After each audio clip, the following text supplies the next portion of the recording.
میری اماں نے ہمیشہ مجھے بہن جی بنا کے رکھا۔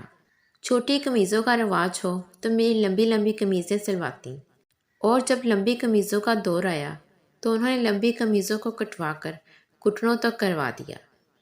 اچھے سے اچھے کپڑوں کا ستیہ ناش کر دیتی تھی۔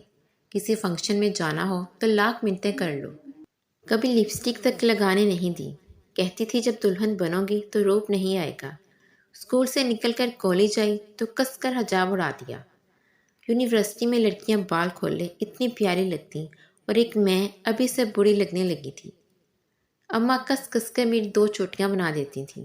بارہا کہا اماں ایک چٹیا بنا دیں، 2 کا رواج نہیں، اور سکارف کے اندر 2 چوٹیوں سے میرا چہرہ اچھا نہیں لگتا ہے، لیکن اماں کہاں ماننے والی تھی۔ کالج سے بہت اچھے نمبروں سے پاس ہو کر یونیورسٹی پہنچے۔ سوچا اب میں بڑی ہو گئی ہوں، یہاں کچھ منمانی کروں گی، لیکن اماں نے یہاں بھی میری جان نہیں بخشی۔ حد ہی کر دیتی تھی۔ رات کو میرے سر میں تیل کی پوری بوتل انڈیل دیتی تھی، کہتی کہ پڑھائی کی محنت سے بال نہ جھڑ جائیں۔ یونیورسٹی میں اتنے اچھے اچھے لڑکے نظر آتے تھے، بہت سے لڑکیوں اور لڑکیوں کی جوڑیاں بھی بنی ہوئی تھیں، مگر میری طرف مجال ہے کہ کوئی متوجہ بھی ہو جائے، کیونکہ میرے سر سے کڑوے تیل کی بو آتی تھی۔ نہ جانے اس ایک لڑکے میں کیا بات تھی کہ اس کے ارد گرد لڑکیوں کا ہجوم رہتا تھا۔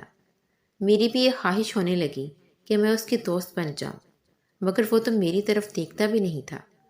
اس وقت میری ایک سہیلی نے کہا کہ دیکھو یاد رکھنا، تم جیسی ہو اسی طرح کے لوگ تمہیں ملیں گے۔ میں نے اس حقیقت کو تسلیم کر لیا اور پوری طرح پڑھائی میں مصروف ہو گئی۔ وقت گزرتا گیا اور پڑھائی مکمل ہوئی، رزلٹ آ گیا۔ یونیورسٹی میں میرے علاوہ ایک اور لڑکے نے ٹاپ کیا تھا، جسے آج سے پہلے میں نے کبھی دیکھا بھی نہیں تھا۔ میری سہیلی کا کہنا سچ ثابت ہوا، اور میری شادی میرے جیسے اسی ٹاپ کرنے والے لڑکے سے ہوگی، جس کو یونیورسٹی میں کوئی جانتا بھی نہیں تھا۔ اب ہم دونوں کی ایک پیاری سی بیٹی ہے۔ میری جو خواہشات میرے دل میں رہ گئی تھیں، میں ان کو اپنی بیٹی کو سجا سنوار کر پورا کر رہی تھی۔ جب لوگ اسے ستائشی نگاہوں سے دیکھتے، میں باغ باغ ہو جاتی۔ اب وہ بڑی ہو رہی تھی، اس کی چال ڈال میں مجھے ادائیں نظر آنے لگیں۔